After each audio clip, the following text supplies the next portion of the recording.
yourself. Whatever you This do. year's NCAA tournament has already delivered so many of the memorable moments it's become known for, but with a twist, athletes have been able to capitalize on their instant fame. Doug Eddard from the Cinderellas at St. Peter's University signed a deal with Buffalo Wild Wings, while a cheerleader for Indiana was able to turn this viral moment into a marketing campaign. Brook Silva-Braga is here with the story of how new rules are changing college sports. Brook, good morning. Good morning, guys. Well, since last July, college athletes have been able to profit from their name, image, and likeness, NIL for short. Making money from jersey sales and endorsement deals is a way for players to share in the massively lucrative world of college athletics. But these new rights have also created legal ways for boosters to pay athletes. And that's brought some new and unlikely people into the center of college sports. Miami lawyer John Ruiz has made a fortune litigating against insurance companies. If a planned acquisition of his business goes through this summer, he'll be worth more than $20 billion. Does it have a bad law? But John Ruiz and his money are relevant to this story only because he's also a big fan of University of Miami athletics. Go Canes. And has started paying Miami athletes as product endorsers for his new health app, Life Wallet. I love Life Wallet. I love Life Wallet. What's the budget? So we set out $10 million for the calendar year 2022. For NIL deals? For NIL deals, yes. And how much of that have you been able to spend so far? We've put out almost $2 million already. The money is going to dozens of Miami athletes, from $6,000 a year for volleyball player Angela Grieve. I assume this isn't what you expected when you became a college athlete. No, definitely not. Up to $60,000 for star quarterback Tyler Van Dyke. Ruiz emphasizes it's not a handout. Athletes are required to make promotional videos and take training to improve their communication skills. But the fact the money might also attract new talent to Miami is lost on no one. When you invest $10 million, I assume you hope it'll have an impact on the field. There's no doubt. Do I want the University of Miami to win? Absolutely. The idea all of this is allowed now is a giant change for college sports, and it follows decades of the NCAA forbidding athletes from being paid, even when fans bought their jersey, even as college sports became a $14 billion industry. People were really sympathetic to the athlete, and the NCAA became the enemy. Sports business reporter Darren Revell covered decades of promised but mostly stalled NCAA reform.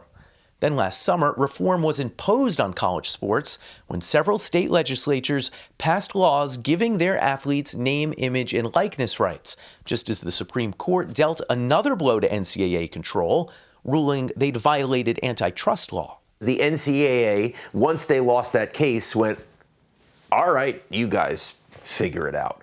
College athletes can be in commercials now? Dr. Pepper, it's the one DJ deserves. In a flash, college athletes won new freedom. Life is a lot like a race. University of Central Florida track star Renaya Jones started doing commercials for a local bank. That pays $1,500 a month. Has it changed your life as a college athlete? It actually has. It just really puts me in a better position for my finances, especially when I graduate. Says my name on it, running back. Isaiah Bowser sells T-shirts. It's like your own website. That's right, shopbowser.com. But pretty much immediately, college boosters also started making websites to gather money into NIL collectives.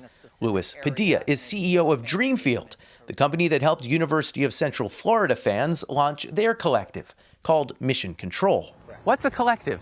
A collective is really a group of alumni, boosters that come together and pool resources. And then they can just hand out the money in envelopes, or what? No, not necessarily. There are rules around it. To stay clear of NCAA eligibility rules, the money can't be an inducement to recruit a player to a specific school. It can't be tied to their play on the field. And the athlete must do something in exchange for the money that justifies the amount they're paid. They gave me like a contract, and I got like deliverables that I got to do each time. Mission Control had wide receiver Ryan O'Keefe make a social media post. Go tell somebody, your mama, your auntie, anybody that's got a phone to go and sign up for Mission Control. There's the deliverable that I just completed. That has to be the easiest $350 you ever made. Yeah, that's what I'm saying. But the NIL dollar amounts are growing dramatically higher at the upper echelons of college football. There's schools that have no shot to recruit certain high school players because they're going to go to where they're paid the most. Leading some, including Ole Miss football coach Lane Kiffin, to insist the deals are being used to win players. Oh, Brook, you've come to the right guy, because I'm going to tell you about the ugly side of NIL. Lawyer Mike Caspino negotiates on behalf of high school players and says some collectives are aggressively skirting the rules by offering this. We will pay you a large sum of money, just south of $1 million, but we could ask for you to pay it back, plus interest, at any time we like. They're doing that so that if a student doesn't go to their school, they can ask for the money back. Correct. I have no problem with players getting paid in a free market scenario if you want that, but do not masquerade it as name, image, and likeness. It's not. John Ruiz, the one booster willing to speak to us on camera, says he's following the rules and not using NIL to recruit. Normally, if you look at the NIL deals that we have, we give them to the kids after they committed, not before. And he says all those Life Wallet videos prove his athletes are doing real work. Make sure you hit the app so you don't strike out. In exchange for the millions he's paying. Go to your app store and search for this blue icon. But it's worth noting, after nearly 3 months of NIL promotion, the Life Wallet app has just one written review in the Apple App Store and fewer than 100 downloads from the Google Play Store. Still, Ruiz says he's gotten his money's worth through publicity from news stories like this one. I mean, anybody can say whatever they want, but, take them to a court of law and have them say that we're not getting our bang for the buck. But who would do that? In many states, local agencies or the universities themselves are left to police the hazy field of name, image, and likeness.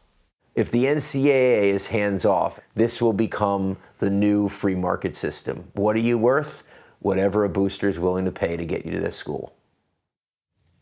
The NCAA declined to comment for our story, but has said previously they're not investigating NIL violations, but will enforce other college rules that prohibit paying recruits or paying for on-field performance. The NCAA has also called on Congress to clear up this patchwork of state laws and pass a national NIL law, but that is not expected anytime soon. Yeah. It is complicated. It's also tougher for college students because it takes years to build up your name and likeness, right? Which is why many pro athletes get paid so much, but they're only in college for a few years. 4 years, yeah. Yep, or even less. And what we're seeing is it's what you say, Jeff, athletes that have built up their brand. Maybe they're not the biggest stars on the field, but if you have 4 million Instagram followers, you can monetize now. Here's a clue to why he's not so concerned about the payback. He's a billionaire.